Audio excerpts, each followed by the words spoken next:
Hi friends, welcome to YouTube channel. ఈరోజు వీడియోలో carrot హల్వాను చూపించబోతున్నాను.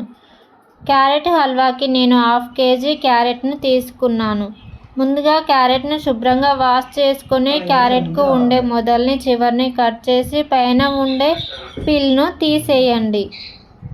క్యారెట్తో హల్వా చేసుకోవడానికి మిక్సీ పట్టుకోవచ్చు లేదా తురుముకోవచ్చు. ఇప్పుడు గ్యాస్ ఆన్ చేసుకొని కడాయి పెట్టి కడాయి వేడెక్కాక క్యారెట్ తురుమును వేసుకోండి. ఒకసారి పూర్తిగా కలిపి గ్యాస్ను సిమ్లో పెట్టి 10 నుండి 15 నిమిషాలు సాఫ్ట్గా అయ్యేంత వరకు ఉడికించుకోవాలి. మరో పక్కన 1/2 లీటర్ వరకు పాలను తీసుకొని మరిగించుకోవాలి. పాలను ఇలా కలుపుతూ హాఫ్ బాయిల్ అయ్యేంత వరకు మరిగించుకోవాలి. పాలు మరిగాక ఇప్పుడు క్యారెట్ తురుములో ఆయిల్ను వేసుకొని కలుపుతూ ఉడికించుకోవాలి. నెయ్యి ఇష్టం లేని వాళ్ళు ఆయిల్ను వేసుకోవచ్చు.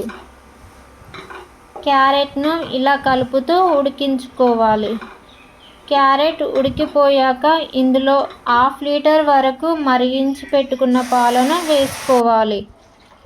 గ్యాస్ను మీడియం ఫ్లేమ్లో పెట్టుకొని పాలు పూర్తిగా దగ్గర అయ్యేంత వరకు క్యాప్ పెట్టి ఉడికించుకోవాలి.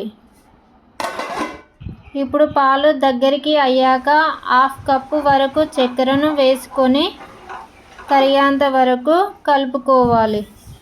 చక్కెర మీ స్వీట్నెస్ తగ్గట్టుగా వేసుకోవచ్చు. పూర్తిగా చక్కెర కరిగేంత వరకు మీడియం ఫ్లేమ్లోనే పెట్టుకొని ఉడికించుకోవాలి. చివరగా ఇలాచి, జీడిపప్పు, బాదం పప్పు ఇలా చిన్న చిన్నగా కట్ చేసి పెట్టుకొని అందులో వేసుకొని 2 minutes ఉడికించుకోవాలి.